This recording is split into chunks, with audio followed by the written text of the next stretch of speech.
Good evening, Draftaholics, and welcome to Draft Punks. I'm Sam. And I'm Adrian, and welcome to Draft Review. This is where we review a draft from the audience or elsewhere and give us our thoughts. Sam, who have we got today? So for the inaugural draft review video, this is one from my competitive testing teammate, Kian. Kian is an incredible Magic player. He came 10th at RC Sydney a couple of weeks ago, which has qualified him for the Pro Tour in about 4 months, which is just incredible. He's been a massive asset to our team. Really, really knowledgeable, intelligent Magic player. But he hasn't touched a draft in about half a decade. But do you really touch drafts? Well, I do. Okay. I'm stroking my screen right now. Oh, God, no. So Kian came to me and a few of the others in our group that are more draft specialists and asked for some tips. And now he sent us this draft log and just asked for some general advice on where to go. So this won't be the draft format for the Pro Tour. So what I'm looking to do with this is we'll talk a little bit about good cards, bad cards in this format, all that sort of thing. But I'm really going to try to focus on kind of big picture draft ideas that will help Kian or any of you who might kind of just be coming back to draft or looking to get into it more. Some ideas that will help you kind of in any format moving forward. So let's get into this. Hell yes. Okay, I see one card in this pack immediately that I think everyone is also fixated on that Sam probably would not be able to help himself but take. That's right, and we are talking about the Bath Song. So I think there's 3 cards in this pack that would be defensible. One of them is the Bath Song. I happen to think that the control decks in this format are really, really good, and this is the best card in those decks. So if you can pick this up first, it sets you on a really good path towards a blue control deck. So this is probably what I would take, but I think you could also take Rally. I don't think this would be indefensible. This is Red's best common in the set. It's even better than the red removal spell. 2 mana for 2 tokens is already a decent rate. In the red removal spell? Yes, I would take this. Pack 1, pick 1, I would take this over Smite the Deathless. Wow. On the stats, it's the second best common in the set after Claim the Precious. Oh, yeah? Okay. It tracks. It just does so much. 1 power creatures are the best to be your ring bearer, and it makes 2 of them. So it goes in the controlling decks because you just make one of these your ring bearer, and if they kill one of them, you make the other one the ring bearer. It goes in the aggro decks because it gives all your humans haste. It goes in the red-black sacrifice decks. It's just a really, really good card. Good bit of kind of general draft advice these days is anything that makes multiple bodies has overperformed over the last couple of sets. So if you think about this, or Dunland Crobane, or Gothmog, or in recent sets where we had Chimney Rabble, or Scrapwork Cohort, all of these cards were Preening Champion, all of these cards just massively overperformed. So it's good kind of general bit of card evaluation to keep in mind as you go into new formats. The other one that I'd be looking at is Frodo Baggins, which is kind of on par with Bath Song, I guess, in terms of power level. The one knock against it is I don't personally like green-white in this format, but if you want to do a great haul, splash all the multicolor cards. Oh, yeah. This would be a great one to have in there. And it's just a powerful enough card that if you like this sort of archetype, and if you like leaning a little bit more aggressive, which I think Kian does, this would be a totally fine pick as well. So yeah, for me, it'd be one of those 3. Are you thinking along similar lines? Yes. I think now that I know something about the format, I would just slam the Bath Song and not even think too hard about it. Other than that, I mean, there was a day where I was like, oh yeah, black red's the best. Pick a black or a red card. But I think any of those 3 would be defensible. Potentially, depending on your preferences. I will say that the control decks are really hard to play. So if you're not used to control, and especially if you're not used to control and draft, they can be really difficult to pilot. But that does depend a little bit on your own experiences. Kian told me that he panicked and timed out on this one So took the land here. So this, yes. a lot of people that are new to draft tend to focus heavily on the rares because there's this idea that the rares are more powerful. But I think that was true once upon a time, but not really these days. This land cycle, they're all fine. I will play all of them if I get them, but I don't take them over playables ever. I'm going to just like randomly get one on the wheel. Yeah, agreed. Cool. All right. So moving on. Pack 1, pick 2. Ooh, I see Good a big stuff blue here. mythic that I thought was good once. Yeah, we see big blue mythic, and that's exciting. That this doesn't do anything. Unfortunately, I haven't played it yet, but I'm pretty sure it doesn't do anything. Yeah, I mean it sounds fun, but I mean the fact that it's just always tapped. Yeah. And you kind of have to jump through hoops to make those tentacles. It's unfortunately not as great as it looks. Yeah, there's better things to do here. So there's a couple of really strong picks here, which are all in a row for us. So Faramir Field Commander is really good. This is one of the better reasons to be white in the format. Very strong card. It makes dudes, it draws cards, just very strong. Mouth of Sauron, also really good. It makes 2 bodies, and they're both big bodies. I had an opponent the other day make a 19/19 token off the back of their Mouth of Sauron. Interesting. And that was because I was in a Bath Song deck, so my entire graveyard was right. instants and sorcery. So, but you don't even have to go that far, right? If you just like make a 5/5 or a 6/6, this card is kind of bonkers. If you pair it with Meneldor, you can start milling your opponent out while you make an enormous amass token. So Manildor? Mamildor? Mamildor. Now, one of the ideas I want to keep coming back to in this video is the idea of mouths. You've really got to be picky about expensive cards. No mouths? Sorry? No mouths? So I thought you do want to come back to the idea of mouths often? I think it's an important concept to keep in mind. As in, like, we're going to draft blue-black mouths in this format? I can get behind that. Delicious. But yeah, Mouth of Sauron is actually a 5-drop that's worth it. This one is actually really good. And then the other card I'd be looking at would be... If you call this Ancestral Recall, I will leave. Adrian's been calling it Ancestral Recall. No, this is not actually what happens. Ridiculous. Sam is on his gaslighting trip once again. No, that's all right. I wouldn't give you a take as refined as that. That's that's only for me. This is really, really good. It's as good or better than 1 mana draw 2. Yeah. So this is fantastic. The lesson to be learned about this format is that the Ring Tempts You is very, very strong, and yes, cards that have decent effects stapled to the Ring Tempts You get like they almost get exponentially better. It's really good. Agreed. Yeah. Generous Ant, also worth mentioning. All of the land cyclers are very good. The white one is the weakest, but they're all pretty good. What would you take here, Adrian? Adrian today recording video, Adrian would probably take the Birthday Escape. Just because it keeps me blue. I don't know what second color I'm gonna be. Mouth of Sauron seems good, but if blue dries up, I'm gonna feel pretty sad about it. I mean, I guess so. That logic also goes for Birthday Escape, but like I like the idea of cutting blue. Just sort of staying monocolored, keeping my options open. Otherwise, if I was pretty keen, I could take a Faramir or a Mouth.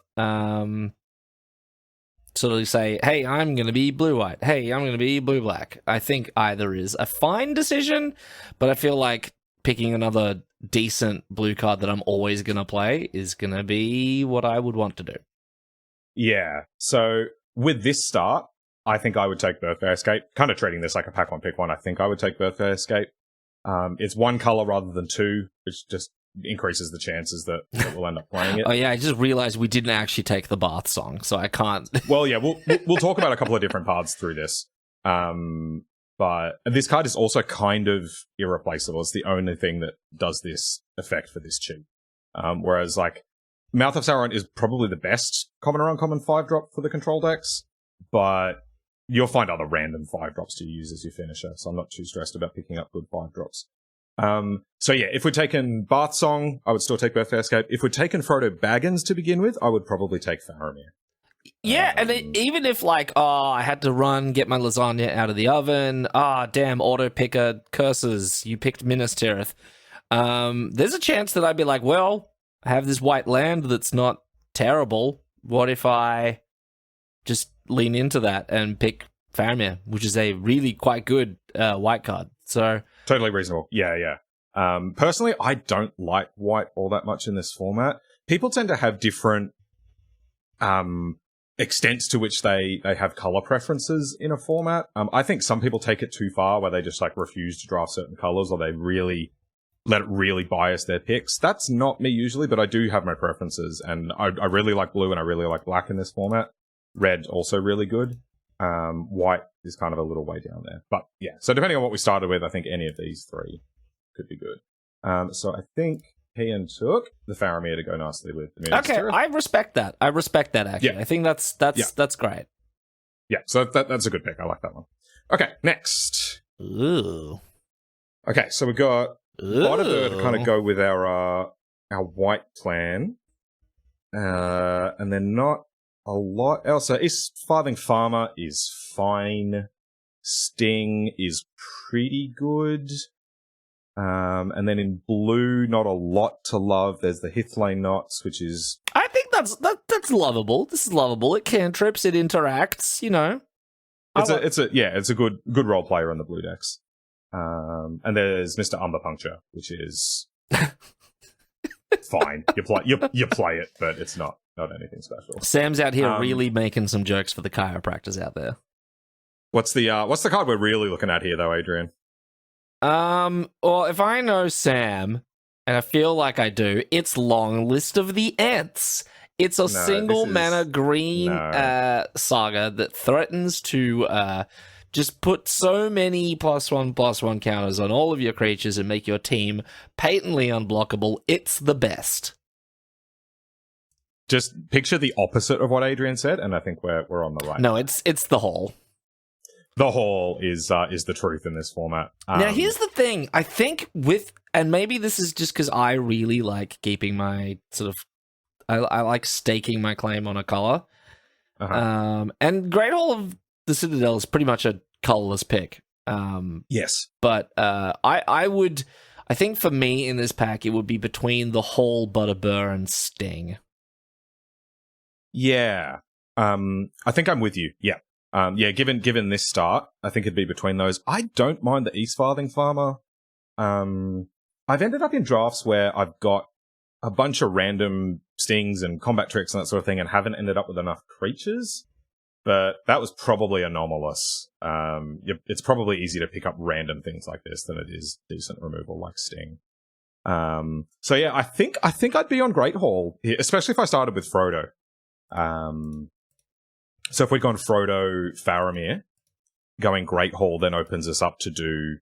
You can be whatever base 2 colors you want, and then if you just play 2 or 3 halls, you can play any of the gold legends. Yeah, no, and you're right. And it sort of took our video a couple of weeks ago to get me around to it. But yeah, the fact that, this is a colorless pick, it doesn't really commit you to a color.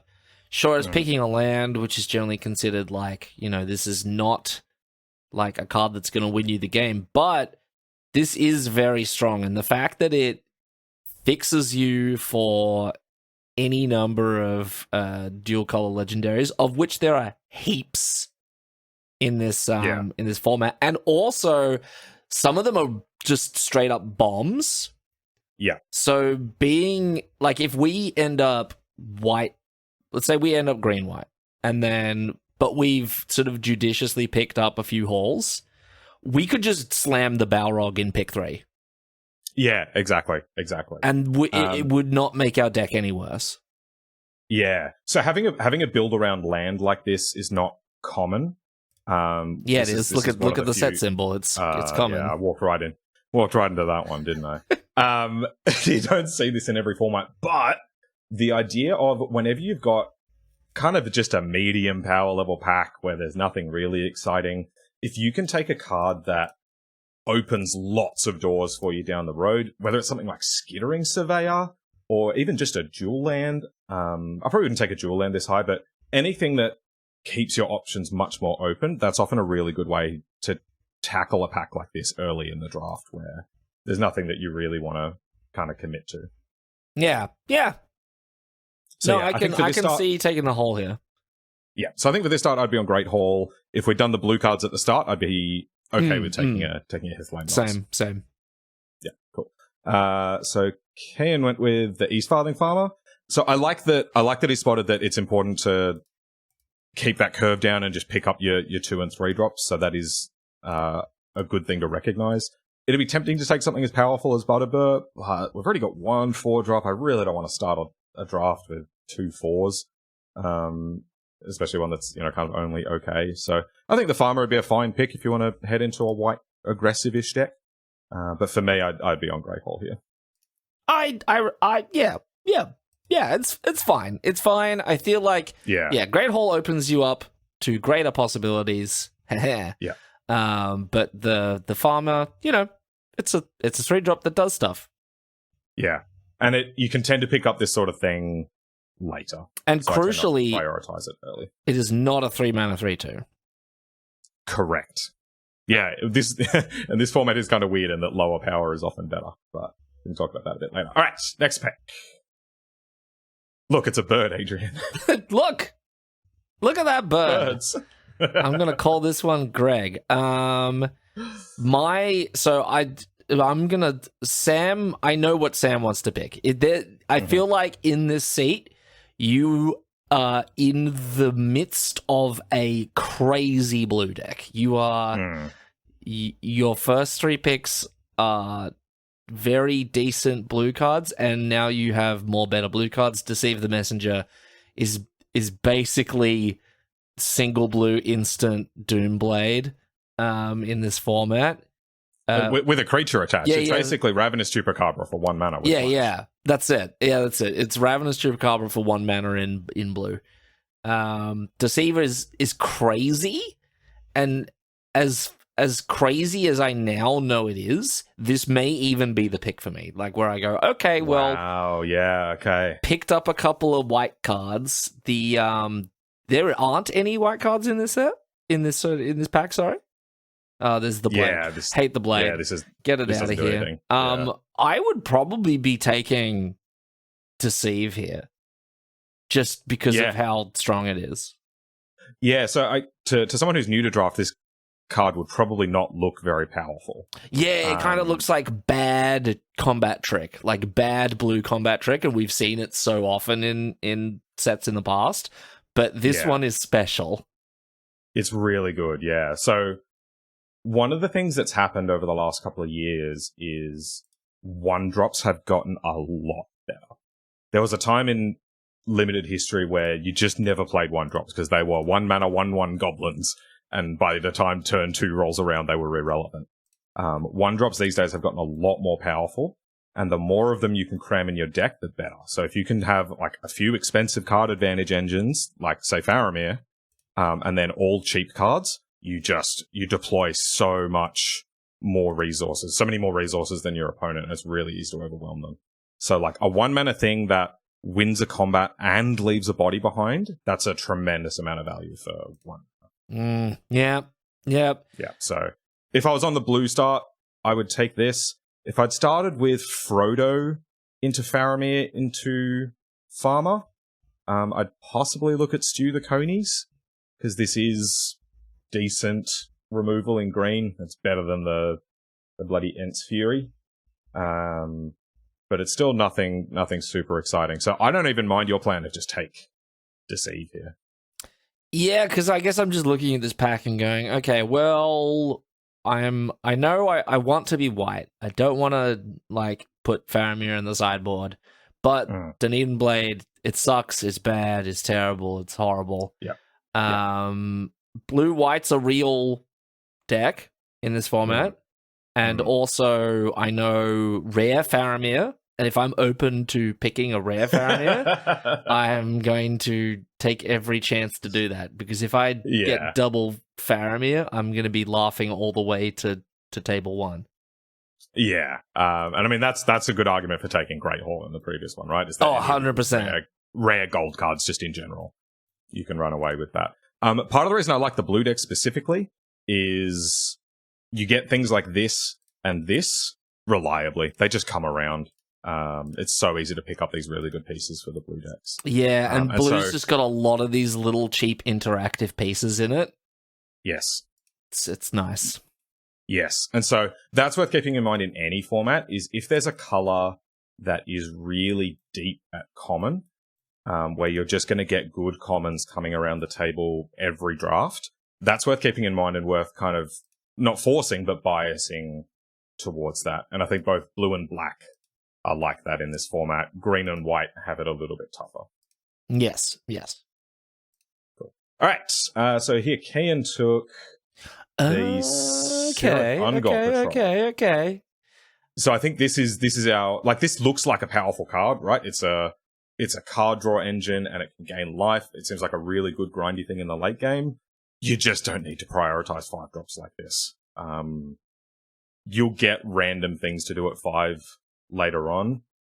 This sort of thing is just never a priority. Take cheap cards. That's really where you want to be.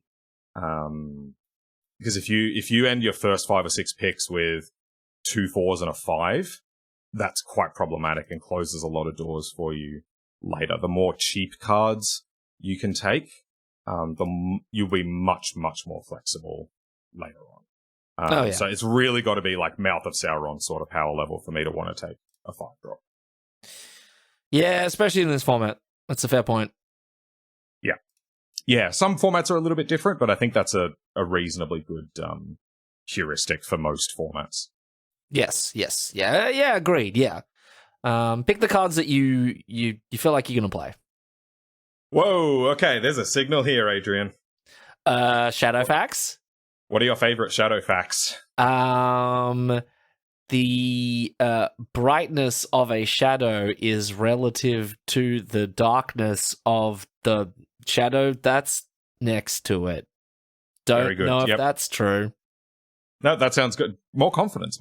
Yes. Cool. This is an amazing signal. This card is really, really good. The red-white aggro deck can be really good. I haven't had amazing success with it, but that's possibly because I'm not a very good aggro drafter. And I know Kian is quite a good aggro player, so this might be much more up your alley. But either way, I think with this start that we've got drafted here, I would be slamming Shadowfax. It's just easily the best card. I'm also watching the craziest blue deck of my life pass by. So if we'd started on the blue path, I think I would take Soothing. Now this is actually I would absolutely take. I would not even think twice. I would just take Soothing and never look back. I've seen better drafters than me be faced with this exact decision before, and they've taken the Pelagear Survivor. Wow, really? Just because they think like 1/3 is so relevant.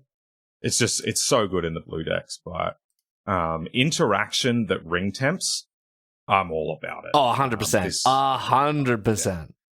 Yeah, I love this. So if on the blue start, I would take Soothing, but on the white start, we're going to slam Shadowfax, and we're going to be really happy about it. I like it. General heuristic for this format, random things with 1 toughness are unplayable, without exaggeration. Okay? This thing, never ever put it in your deck. It's bad. Watch our most really recent video. It's bad. I think we plague winded our opponent in every game. We cleaned up like 9 mana and like 4 turns worth of permanents for like 3 mana and 1 card. Because they all had 1 toughness. Yeah, don't do it. So yeah, we're on a good start on that front here. We've got nice chunky dudes, but yeah, I'm pretty sure Kian knows that we're taking Shadowfax here. Now, worth noting, this would be really nice if we had that Great Hall, because it wouldn't fix us into red-white specifically. We could still be any color combination and just do the Great Hall thing and have Shadowfax. So that's worth keeping in mind, but that's a good one to pick up. So now we're looking to steer red-white, I think, with this start. And this one is a little tricky, but I like the Goblin. I think... Yeah. We haven't got any 2 drops yet, and especially if we want to be red-white aggro, the 2-drops, you just kind of need to eat your vegetables sometimes, and this is a bit of a Goblins are vegetable, but vegetables. This is you heard it here first. if you are a vegetarian or a vegan, you can eat goblins no problem. Yeah. So yeah, I'm probably on the goblin here. If we were on the blue deck to begin with, I'd be pretty unhappy. I would probably take Urukai Berserker. Oh, really? If I was blue, I'd be taking the envelope. This is fine and playable, but not a priority. You'll get one of these later. I know, but this is kind of a bit of a bum pick, so I feel like now's my time to pick it because I'm not really passing anything else up of value. This is good though. This is good. It's a 3-mana 3/2, Sam. But it ring temps, which is basically draw 2 cards. Okay. Yeah, I mean, yes, it is pretty good. Yeah, not doing that as a bit. This card is actually really good, and seeing it this late is a signal that black could be open. So I could definitely see taking this. And if we had taken Great Hall over East Farthing Farmer, I'd possibly still take this. Yeah, wow. And then just look to do Shadowfax and Faramir off Great Hall, and we just keep taking the best card out of every pack. Yeah, I like the Goblin here. It's a fine 2/2. It's aggressive. It punishes X1s. We're going to start to build a picture of how bad 1 toughness creatures are in this format, and this is one of them. Yeah. Yep, that's a great point. So can't trade for this with your 2/1. No, cannot. Yeah. So yeah, I don't mind this pick to steer towards red-white aggro. If we're taking the Great Hall, that would free us up to take a much stronger card. And then we can just kind of feel out which colors are open and move into those colors, and then the Great Hall lets us just splash our powerful gold cards. Yes, agreed. At any point, we do need to pick up 2-drops at some point. Oh, go, Kian. You got it right. Go the Goblin. Let's go. So, nothing super exciting here. It's probably not worth spending a lot of time on this. Is there anything that jumps out to you? What does the Grey Havens even do again? Which probably speaks to how good it is. Yeah, probably not picking that. I could see myself picking now for Wrath, now for Ruin, but I'd probably just pick the Shire Terrace just in case I end up in a few more colors than 2. You'll get another Wrath for Ruin. This card is okay. It does ring tempt, which is good, but on a 4-mana sorcery that doesn't affect the board directly. Yeah. Like, sure, it's just great on turn 5 when you're ahead on board and then you put a counter on all of your stuff and you're living the dream. But when you top deck this, you're going to feel sad. That's a great way to put it, because I've lost to this card where it feels absurd because they just put 5 extra power onto the board, ring tempted, all the stuff's got vigilance, and you feel like you can't win. But for every time that happens, there'll be a time where, as you say, you just top deck it, or you've got 1 creature. Yeah. And you're like, oh, cool. 4-mana sorcery, give it a counter and ring tempt me vigilance. Yeah. Yes. Yeah. I would so much rather have just 1-mana combat tricks than something like this. Agreed. So I think this is what Kian took, so which kind of makes sense because he's trying to stake a claim on white, but this is just not a high priority. In your aggro deck or even in your mid-range deck, these kind of instants and sorceries that affect combat, I'd much rather have just like an instant speed trick than something like 100%. But I could kind of see picking it here. I mean, the land is like, it's decent, it's not crazy, and you're in white, so you may as well pick a white card. This is not terrible. Yeah. So the Shire Terrace is fine, opens up a few more doors later on, especially if we're trying to do the Great Hall thing. The only spell here that catches my interest is the Black Breath. If we had kind of ventured down that black path with the Urukai Berserker last turn, it's not hard to get a lot of good value out of this, and is another good reason why you don't play X1s in this format. The green 4-drops here are both strong, but replaceable. Like, I don't really want to pick random 4-mana 4/4s at this point in the draft. And don't get me wrong, I think the Rangers has a lot of potential, because as Sam says, landfall, draw 2 cards seems pretty good, but we're not really green, and it sort of feels like it's falling out of the equation for me, so I'm not going to spend too much time worrying about it. Agree. All right. Exactly. Oh, well, there you go. You can take a second one here. Yeah, I'd certainly hope not to. What do we think about 2-1, Sam? I really don't like them, but it's probably the pick here. Really? Our red-white aggro deck. I mean, our red-white aggro deck needs 2 drops. And if this one can come down, breaking get your one rules, attack in, and ping them for 1 or 2, I don't want to play it. Like, I don't want Goblin Piker in my deck, but I don't want any of this. See, this is where if we'd ventured over to black, right, with the Urukai Berserker into the Black Breath, now we can take Nasty End. Oh, yeah. Yeah, that's fair. And things are looking quite nice for us. And for our blue deck, we've got Treason of Isengard, which is a lot better than it looks. Yeah. But yeah, for our red-white plan here, it's really take a 2-drop or this random thing, which I don't like in an aggressive deck. 3-2-2. Yeah, aggro I mean, not where it's at. I don't know how aggressive we are yet. If we were just going by the rules of the format that Samuel has stated, I would be hesitant to pick the 2-drop, but I might. Mm-hmm. But I feel like if if these were my picks so far and I was really trying to pick a card, I'd probably pick Swarming just because it's like playable. But this kind of feels like pick a card that we won't play. Dot pick. But if we were blue, like, and this, I hope this isn't just like us lambasting you for how blue your deck should have been. You're like giddy. People are asking you to stop laughing at the draft table as you do this. Like, people are getting annoyed by how much fun you're having. This blue deck is getting out of hand a little bit.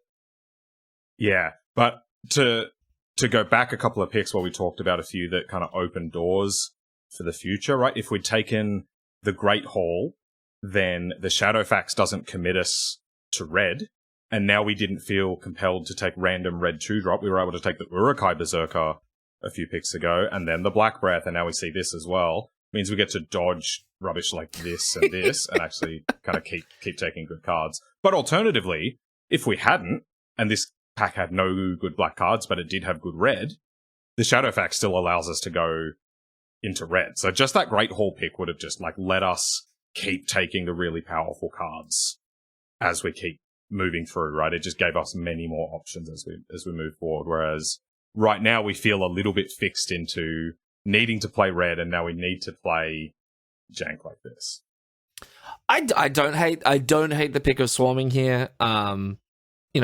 It is what it is. You might not play it. You might. So, we'll find out. Yeah. Okay.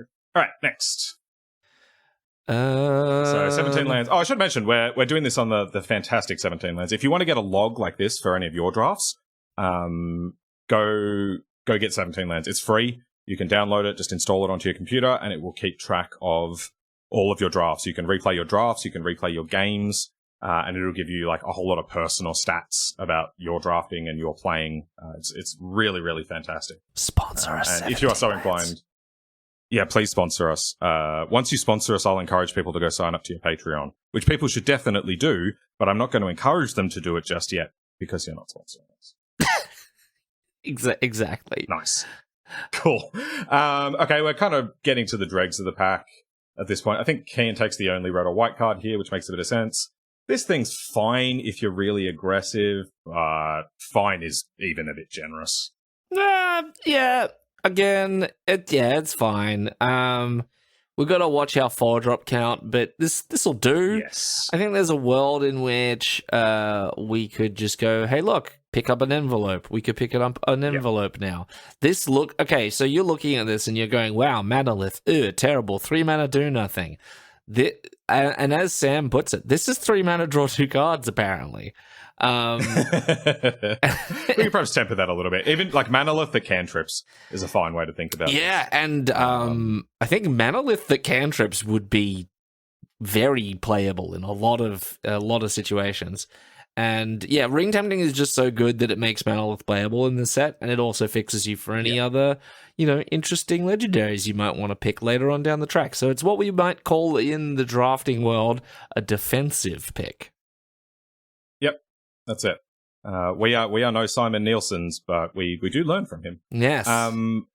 But because we feel a little bit shoehorned into red-white at this point, this does make some sense, but you can already see how you just don't need to prioritize random 4-mana chonkies. Like, you just get stuff like that eventually. What you really just want to focus on getting the lower end of your curve, and this end will fill itself in on its own. Yeah, and if we're in the blue deck, I think maybe now is where we pick the envelope. Maybe we picked up the one earlier. Surrounded by Orcs is air. It's all right. It's fine. I've been milled out by this more times than I want to admit, but yeah, it's just fine. Obviously, we wouldn't play this in an aggro deck, so I wouldn't be looking at it for our red-white deck here. But for some of the slower, splashy, control-y decks, it's a little bit better than it looks, I think. Agreed. Cool. Let's round out this pack. Cool. We get a rush. Nice one. Yeah, I would slam rush the room now. Ooh. Now this is interesting. Like we said before, what's its toughness, Sam? It's not a very good number. And the unfortunate thing is it goes well with other things that have 1 toughness. So that's part of the knocks against this card. But it's worth noting that cards like this over the last couple of years have massively overperformed. If you think about the Unicorn from, was it AFR? That was a 1-mana 1/2 with 4 mana to give your team +1/+1 and vigilance. Oh, it was crazy. It was really good. So this kind of card has been really good over the last couple of years. So I like where your head's at in taking the 1-drop for your aggro deck that actually has an ability that's relevant later in the game. As it turns out, in this particular format, it's not very good, but I think that's an anomaly. Most of the time, this sort of effect is quite good. Yeah. But yeah, here I'd take Rush the Ruins as kind of just what we're looking for with our combat tricks. That's criminal. On the wheel! On the wheel, Sam. No one respects the Great Hall. The people in your pod didn't get it, but now we're over the moon to slam this. Yeah, the fact that I reckon if you picked that, if you didn't pick it when it came around the first time, and you got to think about I wish I had the Great Hall, and then you see it on the wheel, you'd be doing the Toyota jump in the air. That's it. And now that I've got this, I'm feeling a lot freer with my colors, right? I don't feel married to this battle-scarred goblin, this swarming of Moria. I can splash this Shadowfax off the Great Hall, and I can just keep focusing on taking good cards. Hell yes. Mirror's fine. Yeah. Mirror's fine. Cards we won't play. Cards we won't play. You know the dance. In Real Human Meat Draft, big fan of picking the full art basics here. That's true. And it's worth noting in Best of 3 draft, which is obviously what you would be doing at the Pro Tour, these make perfectly fine. This is true. And I tend to pick them a little bit higher in Best of 3 than Arena Best of 1. Yes. So yeah, finishing off the draft. Finish off pack 1. We've got Shadowfax. Single pack draft. This is our deck. Well, welcome to 1-pack draft. So this is fantastic. Everything else is kind of just filler. I mean, I can get behind the goblin. I can get behind the goblin. I like the Great Hall. But yeah, everything is a little filler-tacular. But let's hopefully we get hooked up in pack 2. Yeah, but my point in making that is not that it had to be this way. It's that there were a few decisions we made early that led us feeling later like we were kind of shoehorned into a particular direction that forced us to take subpar cards. Whereas if we'd taken some picks that left us more open, we could have still found a more powerful lane to land in. And also the blue deck you would have right now, it would be very good. I'd be very jealous. Correct. Yeah. All right. We've got some good stuff here. Ooh, okay, so now, if you're red-white, you're looking at this pack and you're going, oh, I don't get any uncommons. Yeah. I don't get a rare. I get what looks like a 4-mana 4/3, a 3-mana 2/3, and a bad 2-mana 3/1 that has 1 toughness.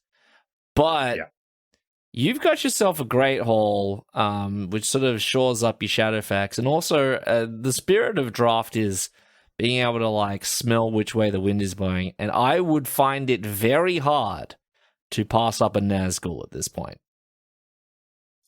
That's it, yeah. So I think there are kind of three standouts from here. Nazgul is one of the best uncommons in the set.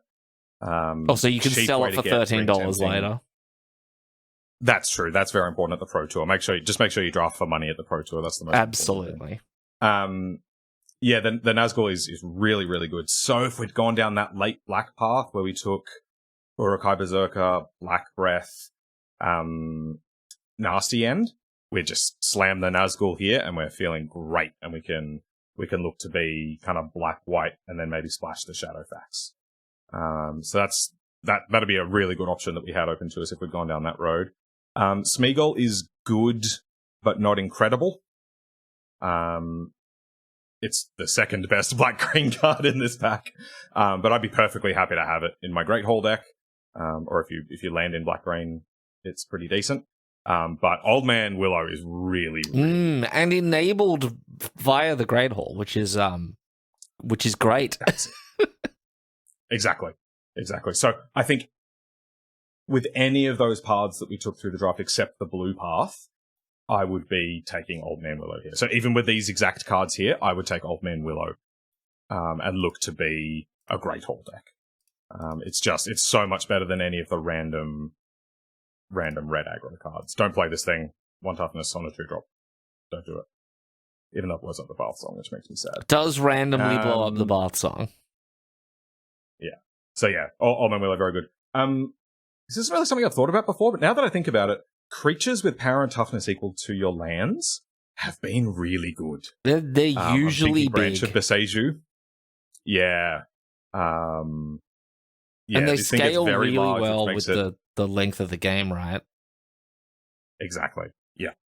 And then the ability on it just lets you mow down most of your opponent's defenses. If they put up a random 1/1 Death Touch, not a problem. So yeah, this is a 4-drop I'd be happy to take. So I would take Old Man Willow here and look to be a Great Hall deck. We can figure out our colors. But yeah, the Old Man Willow is really good. I think Kent took one of the red cards here. Yeah, so this is fine in the red decks. It does pretty good work, but it's just another kind of filler card, like this and this. I don't want to spend my early picks on cards like this when I don't have a good reason to. Yeah, and do it by the to engage in a critical thinking exercise. Like, what are you giving up by not drafting a red card? Right, you're giving up 3 cards, and they're okay. You're not married to red at this point, and the Great Hall's going to cast Shadowfax, and you're already base white. Red. You shouldn't feel like you have to pick a red card here. You've got a lot more options than you think. Completely agree. Like, if this was a Rally the Hornburg and this was Smite the Deathless, different story. Now I've got good reasons to try to hang on to red. But if we lose these, who cares? Let's move off them for something more powerful. I'm totally okay with that. So, absolutely. Yeah, no need to feel fixed into your colors after your first few picks. No need to feel fixed into your colors after your first pack, if you don't need to. So, yeah, I like the Old Man Willow here. I could even see Nazgul being defensible. Random red Duda, not a high priority. Agreed. Okay, this one's pretty easy. The one that you thought was an instant that one time. Look. Adrian has a lot of trouble with cards like this, and he thinks this is an instant. Sam also has a problem with projection. It's very understandable, right? Why is the shock a sorcery, not an instant? This doesn't make any sense. So we can all forgive Adrian for thinking this, but we don't forgive Sam for thinking this, because all it requires is reading the card to understand what the hell's going on. But yeah, if you're in red and you see this, I think you just pick it and you don't think too hard about it. This would pull me into red as well. Removal at ring temps, it's really, really good. There's nothing, and cheap. Even in that's it, and cheap. Yeah, so nothing at all in competition for it here. This is very mediocre, not a high priority. All of the other red and white cards are garbage. This is good. If we were black, I'd be perfectly happy taking this. Better than it looks. To the untrained eye, it looks like Think of it 4 more mana as- bad Thoughtseize. Yeah, when in reality it's closer to Thought Not Seer. Yeah. Quick note: impress the enemy. This is not very good. I got tricked by this. I thought this looked awesome, but it's way too hard to set up the full value. At which point, it's just like a 4 mana unsummon. I don't know yet. not I still like the idea of it, and that is entirely due to the fact that I haven't actually played with it yet, but it looks cool. Yeah. Great in living end though. So, all right, cool. So I think Kian was right on board with Rangers Firebrand, which is great. God, Okay. I cannot get over to interesting the quality. pick. I cannot get over the quality of our blue deck at this point. Yeah. So for in blue, we just snap up strictly better Essence Scatter, and we're over the moon. But for our red deck, Adrian, we have a decision. I will slam. Oh, actually, no, that is Smite. Ooh, that is tough. That's legitimately tough. This is really hard. I think there is nothing that is in contention other than Smite and Rally. Oh, I feel like Smite because we don't have a lot of the sort of like super aggressive cards yet. So maybe we just bank on removal always being good. But also Hornberg is so good. Yeah. I don't know. This is really close. I think I need Simon Nielsen to come in here and tell me what's correct at this point. I think I would lean Smite because we have very little removal right now. We've only got the Rangers one. That's kind of where I'm going as well. And also I feel like in a vacuum, Smite gets you out of trouble, whereas all your opponent needs to do is play 2/2s and your 1/1s can't attack anymore. That's not to say the rally is bad. It is very good. Yeah. But this will just always be good. Yeah. And you always need a few of these in your deck. So I think I would take Smite. If you wanted to take Rally, I wouldn't fault you at all. If we'd been going down the Great Hall route, I could see taking second Great Hall. No. If the table has done what it will do before, we will get this on the wheel. That's possible, yeah, and it's possibly a decent reason not to take it here. But yeah, I think I'm on Smite here, but I would forgive anyone. 100%. I think it's so close. It's like 95 to 99% for either of these. Like it's so marginal, but I feel like Smite just gets over the line for me. And this is possibly a matter of, like, if I already had 3 removal spells, I just slam Rally. So this is kind of just a matter of what you need for your deck at the moment. Yeah. Even though we don't have 2-drops at the moment either. Commenters, let us know what you would have taken here. I think this is a really interesting pick. Agreed. So Nice. Get that removal. So, that's good. All right. Oh boy. Easy. Easiest pick you've ever made. We don't need to think hard about this at all. This thing is broken in half. Yeah. So incredible card in AO1. It goes well if we want to do the red-white aggro thing, and it also goes well if we're doing the Great Hall thing, so you can just play it off Great Hall. And it literally is like, in terms of like things that are good in limited, removal is good. Creatures are good. Creatures that are also removal, insane. Yeah, and then staple haste and a protection effect, and it's exile, not destroy. Disgusting. Is and it's not like an O-ring. So, they just never get it back. It's gone forever. Correct, yeah. So, yeah, we're slamming A1 here. Another Old Man Willow, if this wasn't in the pack, would be nice for our Great Hall deck. Birthday Escape for the blue deck. And then for red-white, nothing really. This is fine, and we'd probably play it. This is not fine. But yeah, great. Very happy with it. Yeah, we've been rewarded for being red-white. This is a good pickup. This is good. This is gonna really pull the deck together.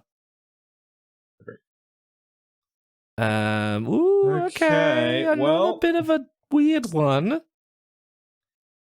Do you want to know what I'm going to say? Yes, I do actually.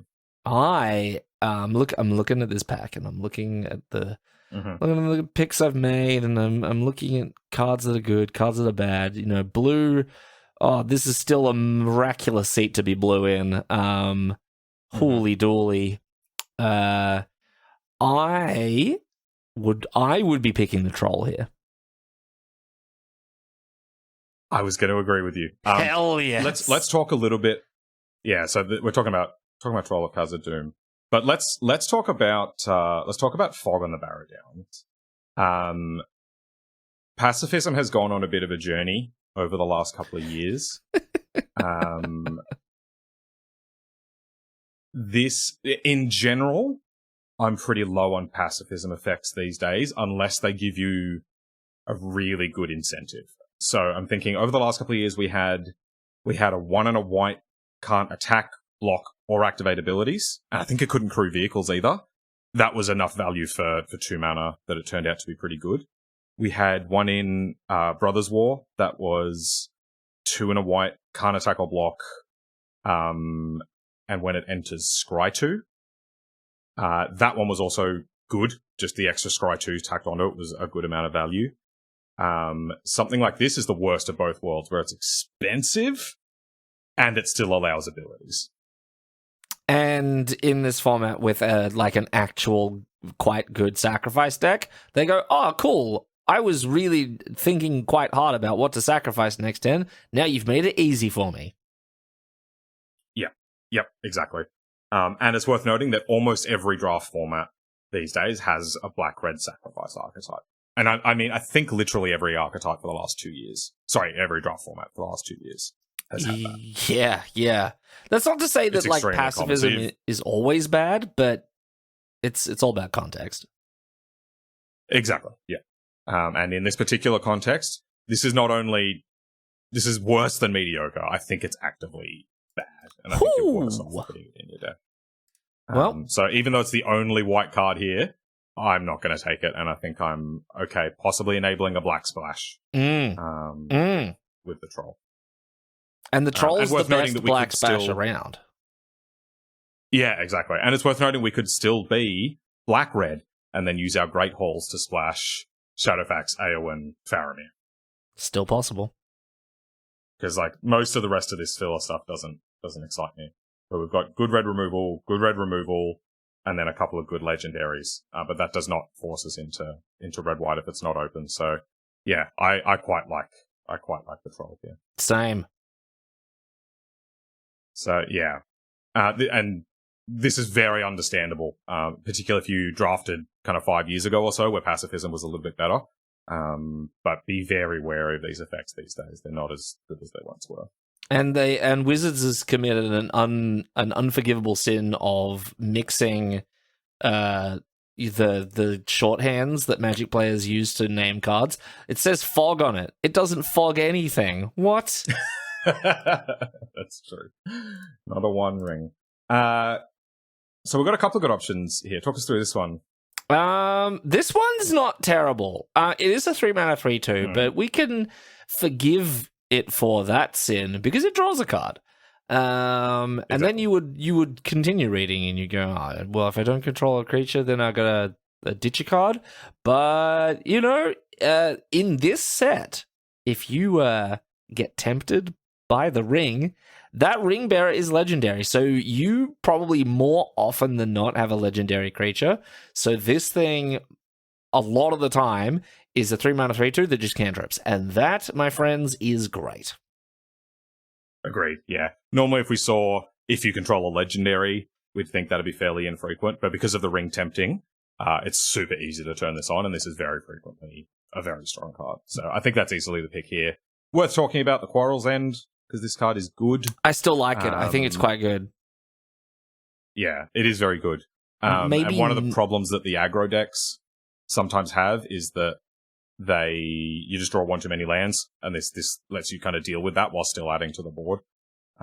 So if we're doing the red-white aggro thing, I don't mind having a Quarrel's End, but this is better for our red-white aggro. Yeah, and maybe like just spending 2 mana to draw cards and make a 1/1 is not exactly what this deck wants to do, but like it's got its place for exactly the reasons that Sam mentioned. But I'd also be kind of looking at the Oliphant as well at this point. I don't mind me a big stompy elephant that also fixes me for red. Agreed. Yeah, this is totally fine as well. If we'd gone down that black route that we've kind of jumped in and out of a few times, then perhaps we're looking red-black with a splash for the powerful white cards. At that point, I would probably take Quarrel's End. Fair. Yeah, but if we're doing red-white aggro, this is the better card for us, and is one of the. I think this is the best white common. Wow. Also, blue just to say it, blue deck's still looking great. Yep, even picking this up, it's not amazing, but picking it up at this point in the draft is totally fine. So we can go with. Ooh, nice! I respect it. I don't mind it. Yeah, the land cycles are all good, so I like that. But I think it's definitely not as strong as the Aaron Rider, unless you're trying to get away from white. I think that would be the reason to make this sort of pick. Okay. Ooh, okay. Rounding out the first half. I see me see a legendary. So Gimli, if you're very aggressive, is a real pain in the neck. It gets a lot of damage through. Yeah. So this one is indeed pretty good. The Rising of the Day is not good. I had good success with it in one deck, but I haven't been able to replicate it. He's come down off of it. You used to like this card. I mean, yeah, when we were talking about that in that draft that we did, I just had a deck where it was good, but I haven't been able to make it happen since. So I think that might have just been a weird sort of draft. Oh, yeah, fair. So, yeah, this sort of effect in general is bad, though. It's probably a good lesson to learn. Yeah. This is bad.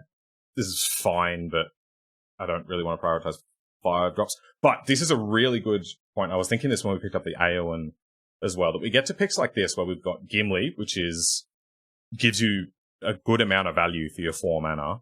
Aowen obviously does as well. You can see how you just don't need to prioritize garbage like this and this, right? We've got a chunky 4-drop slot right now because we picked up things like this and this. So I much prefer to just not worry about things like that. Focus on taking the cheaper cards, and then at some point you'll get things on the top end of your curve that you actually want. 100%. I don't mind Stalwarts as a 5-drop again.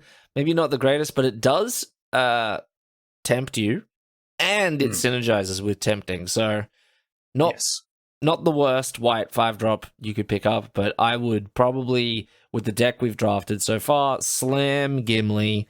And if we were once again in the blue deck, you're picking up a second Deceive here, and you're cackling.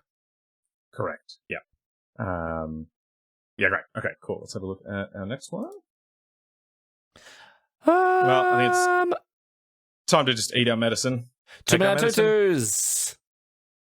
Cool. It's not flashy, but you need 2 drops if you're going to be red-white aggro. So, yep, good recognition there. Love it. This is about as poor as it comes for playables, but you just got to do what you got to do. And I think, and even though, maybe sounds like Sam's bad-mouthing it, but like in an aggressive deck, you live and die by the 2-drop. So yes, you need them. And even if they're kind of meh, you're going to enjoy them because this is something you can point a trick at. This is something you can win a combat with another combat trick. Just getting on the board is crucial, so 100%. Yes.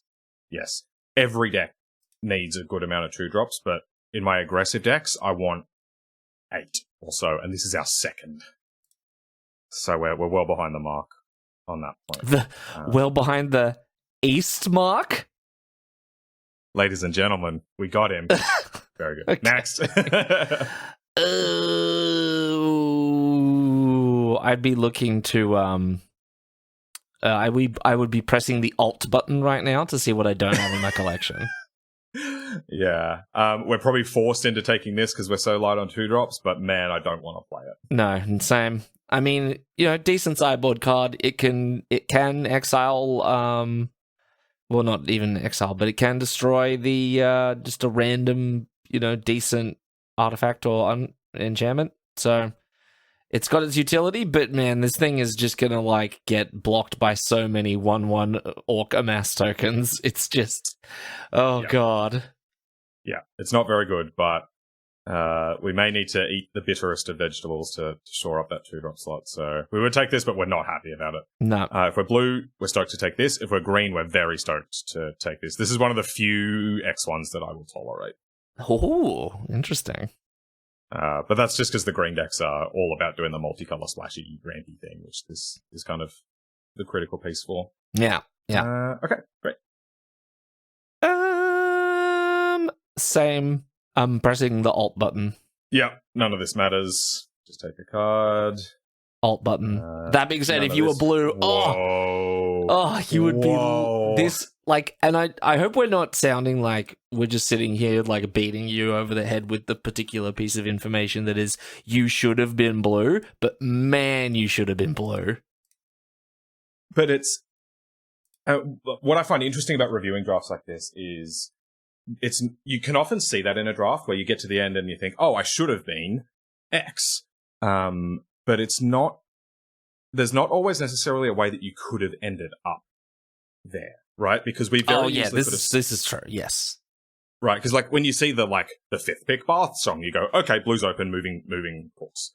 But with this draft, we like if we started with Frodo into Faramir into Great Hall, then that sets us down one very particular path, and it's difficult to start moving off that to start taking like Deceive the Messenger and Pelagius and like. Oh, I agree. I'm just thinking about like if we had the ideal alternative draft, but then again, like I don't know, I'm gonna coin this. This is gonna be Heisenberg's draft uncertainty principle, but like you affect the draft right by what you pick. So if we were really hard blue, maybe blue dries up a little bit. Because maybe someone else is picking blue and just blue's flowing. The more blue cards are being opened in general, which means blue looks really open, whereas we're not picking blue. But once you add another person to the list of people on the table picking blue, maybe blue's really tough to be in now. It's one of those things. It's all very well and good for me to sit here and go pick blue, which I think I stand by that. Especially in hindsight, but you never know how it actually tracks out. That's it. The Orcish Medicine is perfectly playable as well. Not a high pick, but getting one with only 4 cards left in the pack if you were black would be quite nice. I've talked about this in our draft videos a lot recently, so for everyone who's heard this rant already, just skip ahead. But the reason this is particularly good is it's quite easy in this format to do a nearly all spells deck. Most of the time, the 2-mana dork that taps just for instants and sorceries is bad. It's very rarely been good before. But the context of this particular format means that ability is good, and 1/3 is the best stat line you can have for a ring bearer, because it means it can only be blocked by 1-power things, but then 1/1s don't trade for it. So it just does a lot of little things that all add up to it being really good. Just in this particular format, normally this sort of card has not been strong. Yes. Nice. Late 2-drop. That's exactly what we wanted to see. Decent. Very good. Whatever. Yeah, whatever. Oh, whatever. Sam's favorite card. Happy days. This is a good day. All right. So having a look at where we are, so we've kind of firmly planted our flag in red white aggro. You can see that we've taken too many clunky 4-drops. We're probably going to cut a lot of these. We'll definitely cut this one, this one, this one. We didn't take this over anything, but yeah, you can really see you just don't need to prioritize this part of your curve. Really do need to prioritize this part. All right, let's get going.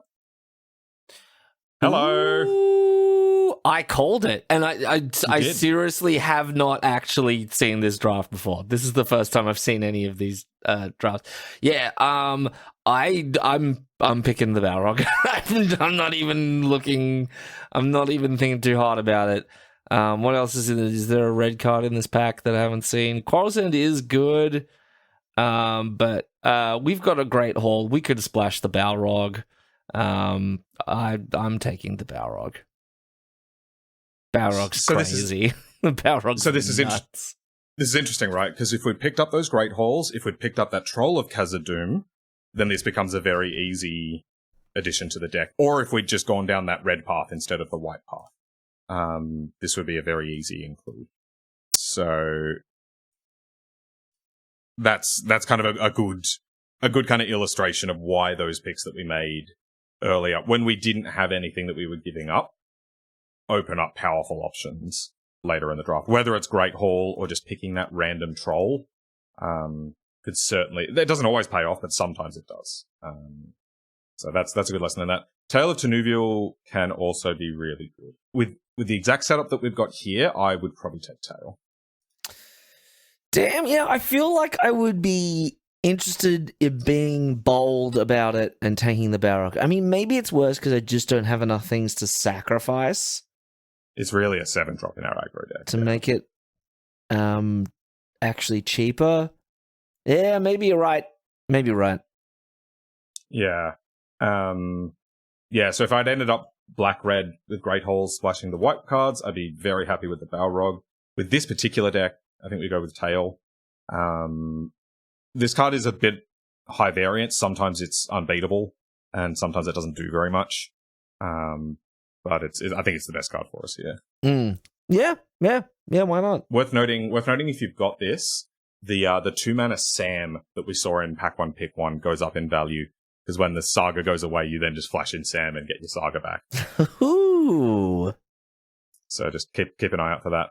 So I think Kian was on the Tail. Again, we really don't want to prioritize 5-drops, but this is a good one. I guess we could take Quarrel's End. That wouldn't be unreasonable.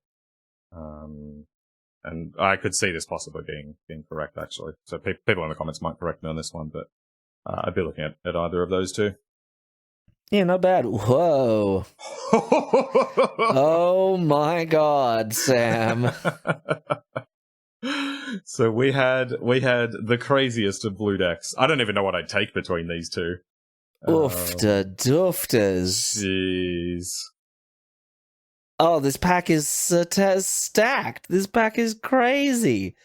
I think with how we've drafted, I think the correct pick is I'd be very tempted to splash Bilbo. That's it, right? If we had one more Great Hall, just slam Bilbo, and we're happy days. Yeah. The quantity of ring tempting that Bilbo does is insane, and it is yeah. not to be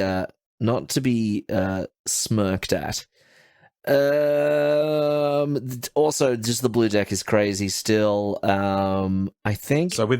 With the cards that we've got here, what would you take? Oh god, I feel like if I was keen on taking the Balrog, I'd probably also be keen on taking Bilbo. I feel like I've got a splash in me, and I would probably be fairly happy with splashing for Bilbo.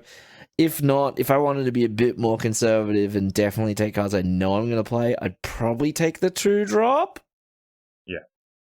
But I don't think the Spearmaster is in the conversation for me. Neither is Breaking the Fellowship. Ugluk is, I think, fine, but it's really it's not as good as it looks. Very good. I don't think it's what we're doing. So yeah, Nibble Hobbit or Bilbo for me. Yeah, so I think you're more inclined to a splash than I am. If I had another Great Hall, I'll happily splash Bilbo. I don't really want to splash in what's trying to be a red-white aggro deck. So if we're going to be strict about this and actually be red-white aggro, it'd be between the Hobbit and the Spearmaster. We got that really late Hobbit in the last pack, so we could possibly get a bit greedy and try to take the Spearmaster here and wheel the Nimble Hobbit. But we do need 2-drops. So I think I would take Spearmaster. But yeah, we're not excited about either of those. Whereas if we'd taken those Great Halls, or if we'd just taken a slightly different route through this draft, we would have been open enough to take something like this. Yeah, fair. Ken goes for Slip on the rim. I mean, If this is you respecting the quality of being tempted by the ring, I kind of get it. I don't think we have a lot of things that really benefit from being flickered. I mean, Aowen is a really nice target to flicker something with, so maybe that's why you would take that. And I kind of dig that. I think that's not bad, but I feel like if I had a few more creatures with ETB effects, I would start to consider Slip on the Ring. But if it's just one that is also a 4-drop, sure, it's like really good. Like you're basically turning Slipper on the Ring into a removal spell, but for synergy with one card, maybe not amazing. Agreed, yeah. It's like amazing with Aowen and fine with the East Farthing Farmer. Yeah, not really what we'd be looking for. Honestly, in most decks, but especially in aggro decks, you really want your instants and sorceries to affect combat, right? You want them to be combat tricks or removal spells, that sort of thing. Things like this really get stuck in your hand when you just needed a little bit more push to finish the game. Yeah, so Scroll Shift in the last format was better than usual because A, it drew a card, but B, there were a lot of ETB effects and good ETB effects in that format. And even then, it wasn't a high pick. Like it was often just like 23rd card material. And this is not the format for this effect, and it's not a particularly good version of it. And it's generally not worth playing 2-mana protection spell if you're thinking of it that way, where you can just like flicker your thing in response to a removal. The 1-mana protection spells, like Surge of Salvation, which you would know from your constructed playing, from March of the Machines, was excellent. The green, like, give it hexproof with a slight upside effects are usually quite playable. They're not bad. 2-mana is twice as much and much harder to cast and generally not worth it. Yeah, fair.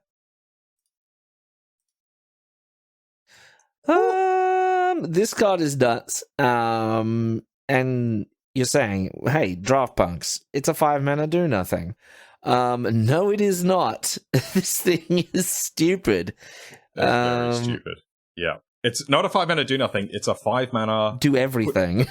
Put the top creature from your deck into play attacking. And you just it just like is always it's not like, oh, bounce it to your hand at the end of the turn. Oh wow, look, you drew a card. It's just there now. It's there forever. Yeah. And now your opponent has, because like sometimes when I play against this, I think I can't get that off the board, so I need to just get all the creatures off the board. But it makes it so hard; it just snowballs out of control. Yeah, it's very powerful. Cards, and nuts. Great Hall does not specify creatures. Oh, that is so sick! I didn't even think of that. That's mad.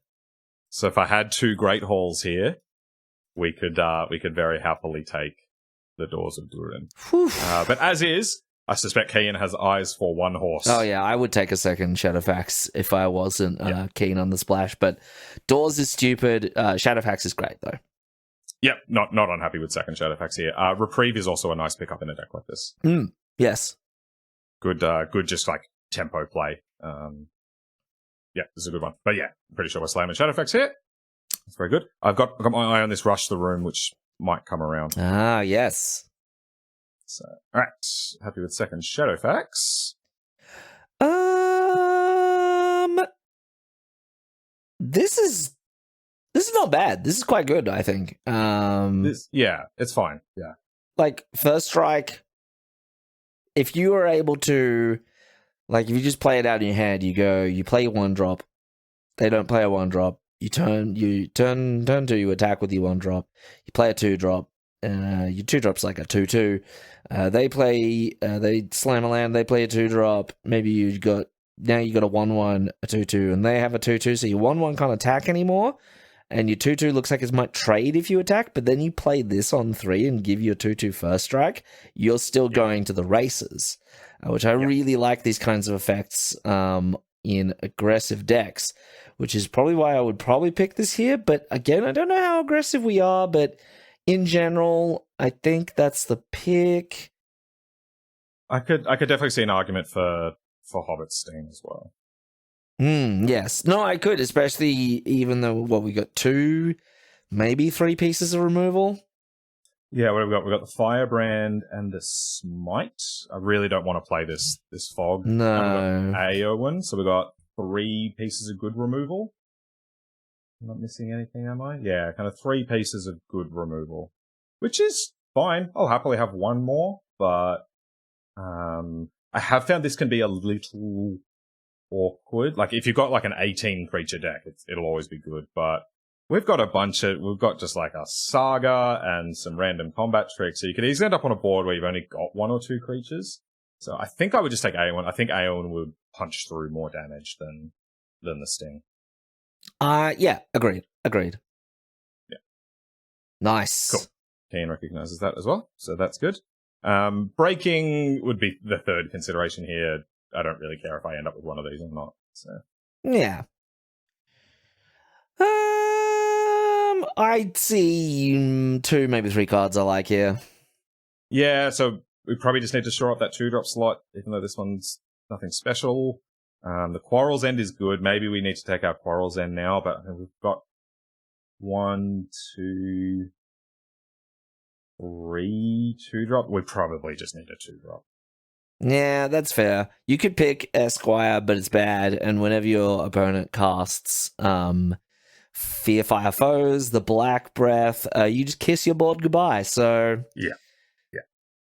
So I think I would take Nimble Hobbit here. I would really much rather have Quarrel's End, but we just got to get some 2s into the deck.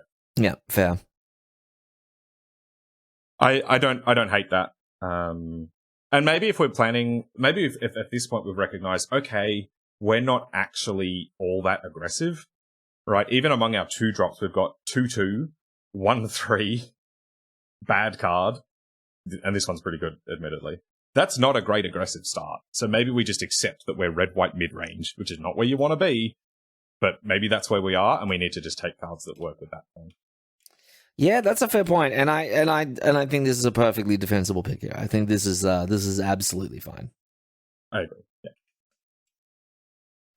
Ooh, decent banish here, and an Errand Knight. You're getting hooked up late in pack 3. Happy with both of those. Blue deck again is going wild with another Deceive. I love Rise, by the way. Rise of the Witch King is great, but I don't think there's a world where we're picking it or playing it. I just do like that card. But yeah, both the white cards here are fantastic. Yeah, I'm pretty sure I'm on Errand Rider. Cheap, card advantage, body, it's all good. This is playable in an aggressive deck, but I don't like it.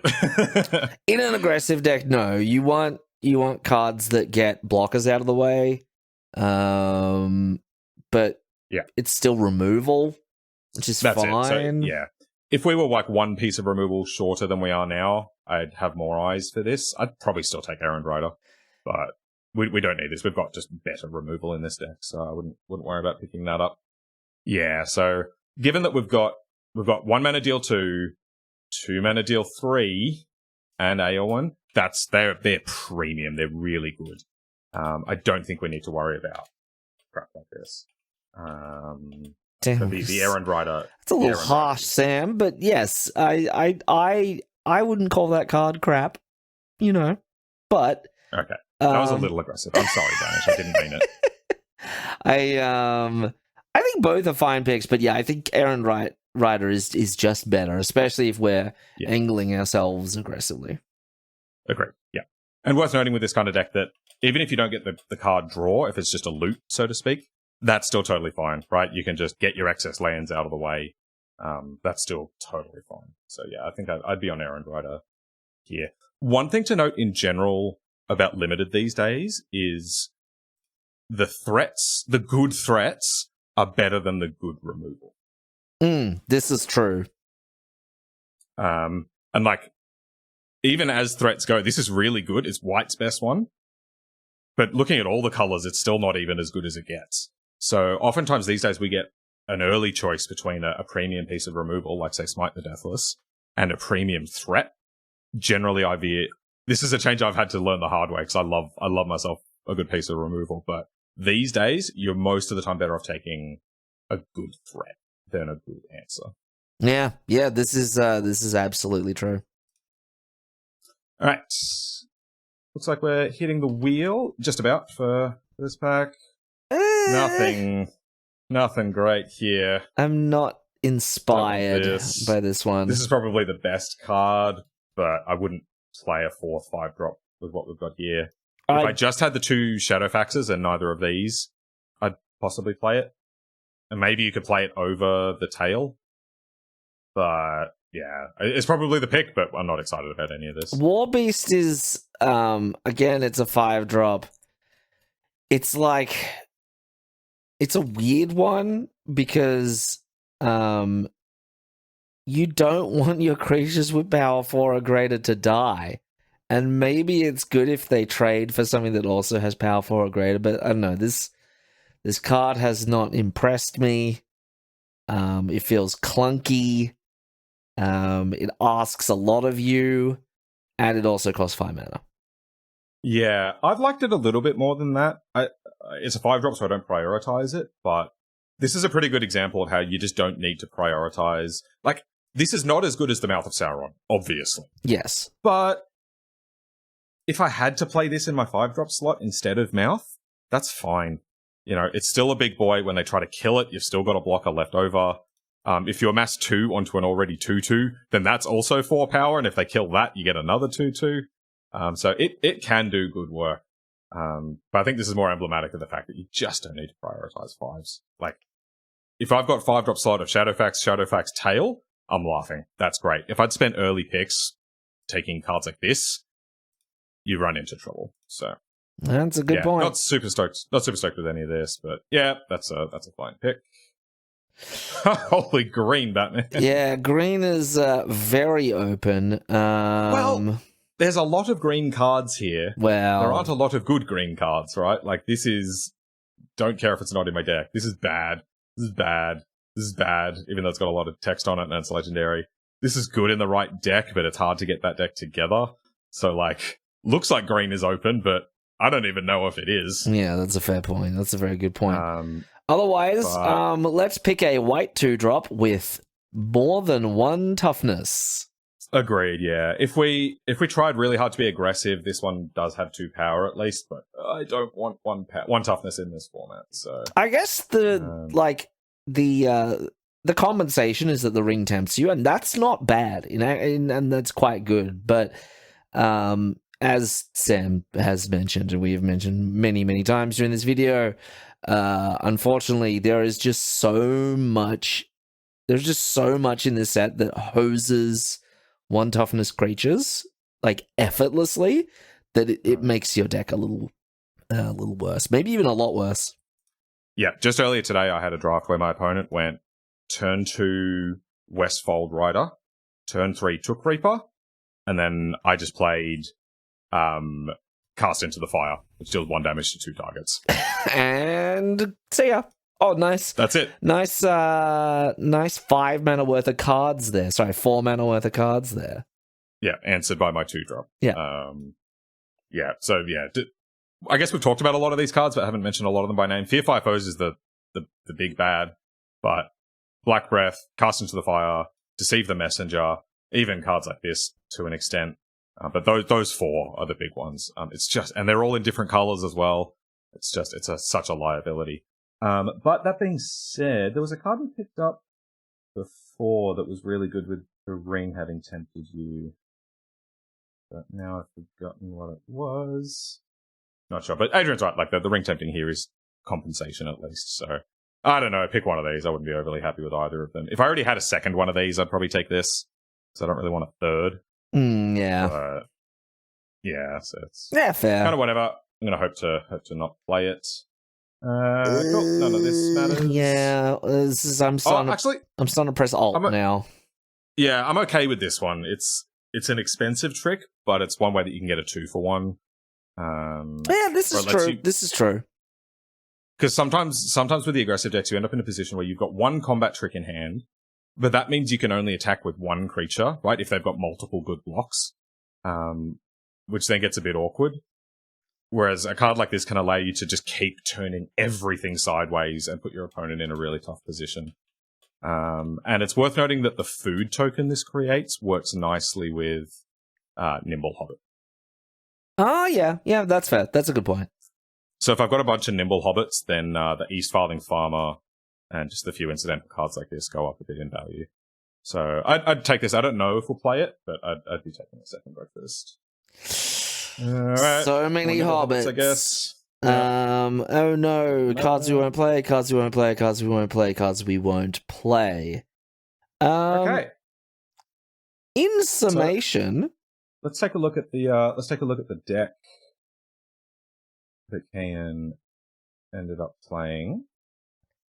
Okay, so 1, 2, 3, 4 2-drops. not bad. That's okay. Yeah. Worth noting, he did choose to run the Slip on the Ring. I chose to run the Stalwarts over the Tail. I don't even mind that. That's totally fine. Oh, yeah, okay, yeah. Way too many 4-drops. Oh, 2 Wrath for Ruins. Yeah. I'm not loving it. This is my anti McDonald's campaign. I'm not loving it. Not loving it, yeah.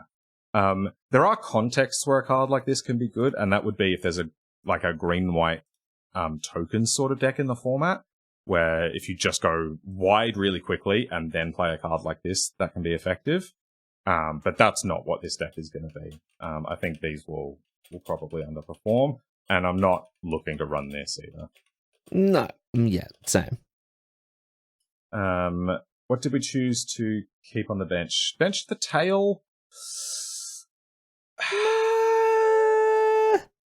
It's fine. It's fine. The Stalwarts at least will be more reliable. Like we said before, this can be a little high variance. The Stalwarts will generally just always do what it does. But I don't really have a super strong opinion on that. That's bad. That's bad. Oh, recognize that this is bad. Nicely done. That's pretty good. Ah, nice. And then cut the Westfold Rider, which I think is fine. We'd probably rather the Took Reaper. Yeah. I think I agree. I feel like you just gotta go for those 2-drops. But yeah, so I guess if we were going to rebuild this a little bit, I'd definitely cut these 2 now for Wraths. And then I probably don't even need to make the choice, right? Then I can just play the Westfold Rider and... God, we've kind of fallen a little short on playables, haven't we? Yeah. This, and I don't want to be pessimistic, but this deck, if I'm being critical, I think this is an 0-3 to a 1-2. If you get lucky, you probably go 2-1, but that's probably the best you could do. Yeah, so it looks like you end up going 4-3, which is but decent. Above what I would expect for this deck, and probably speaks to Kian's skill as a Magic player. And also how many times did you draw and play Eowyn? I feel like that's a crucial metric as well. True. Can you imagine play Shadowfax, attack, and drop in Eowyn? Oh. So this deck definitely has high potential. Like, it could definitely do powerful things. You could even play a 17th land in this deck, given that you've got 4 5s and a whole bunch of 4s. In fact, with this configuration, I would play 17 lands. My general rule with the cyclers is I've been cutting a land for every 2 that I have. Depends a little bit on the rest of the configuration of your deck, but I've generally, early in the format, I was thinking just replace 1 for 1. But the problem is that makes it then harder to actually cast this, and then it's just a Mountain Cycler, which is not good enough. Yeah. So yeah, I think if we cut like the Now for Wrath, Now for Ruins, put in the Westfold Rider, add an extra land, I think that would probably be a slightly better configuration. But this is not bad, and that's a decent result for a deck like this. Yeah, 4-3. It's not maximum Magic, it's not a trophy, but it's decent. I feel like this deck was drafted well enough. I don't think it's not like terrible, but it's also not like amazing, like you're feeling really confident going into the games here. But yeah, really interesting choices all throughout. Yeah, so I guess the big takeaways I would take away from this, which is generally what you do with takeaways, is so a couple of things. One, don't prioritize expensive cards. You don't need to pick things like this early, and you don't want things like this in your deck at all. Especially and this goes for every color combination. Yeah, and this goes for every color combination. It's not just if you're aggressive. If you're doing the blue control deck, then you want Birthday Escape and Hithflame Knots and Pelagear Survivor, and then just a couple of expensive like card draw spells. This is true just for every archetype in every limited format these days. You just want to stay cheap. Because even the control decks, when they draw a lot of cards, if they draw, a Shadowfax and a Banish from Edoras, that's not amazing. But if you run your card draw spell out and then the next turn you can unload all of them, that's where you want to be. So really try to stay cheap. And then the other one was learning and I know you're new to the formats, this is not a criticism, but learning to find picks that leave you open. Yes. Some people think that staying open is a matter of, I just take like the literal best card out of every pack and then find out what's open. And sometimes you do that. But I really like knowing cards that open doors, like Great Hall. We mentioned so many times throughout this that if we had just picked up the early Great Hall, it gave us much better roads to follow instead of feeling railroaded into red-white, which is full of cards like this and the Westfold Rider, right? The fact that this was all we saw was not a coincidence. These are just the cards that are in these colors. But if we took the Great Hall and then took the options available to move into different color combinations, it gives us a much better chance of finding something stronger. So some other examples of that are, if you're green, then taking things like Many Partings opens you up to being lots of different colors. Taking colorless cards early, not taking multicolor cards early. All of these ideas, you're looking to just like open up paths early in the draft to find what's going to be best for you. Whereas we kind of narrowed down on a very narrow. I'm doing well at this today, aren't I? A very narrow sort of tautology direction. Punks. Yeah. Look, the main thing about tautologies is that they are quite tautologous. Oh yeah. Yes. They're not good to. You know what my favorite kind of tautology is? The tautological ones?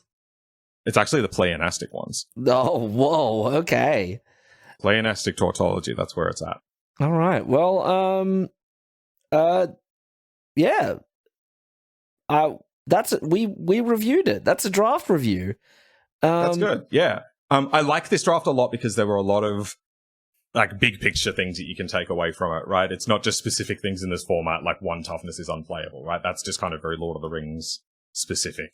But these ideas about where to focus your curve and the kinds of picks that leave you open, that applies to any draft format. So for a very strong Magic player like Kian that's just looking to start mastering draft, I think those are some good places to start.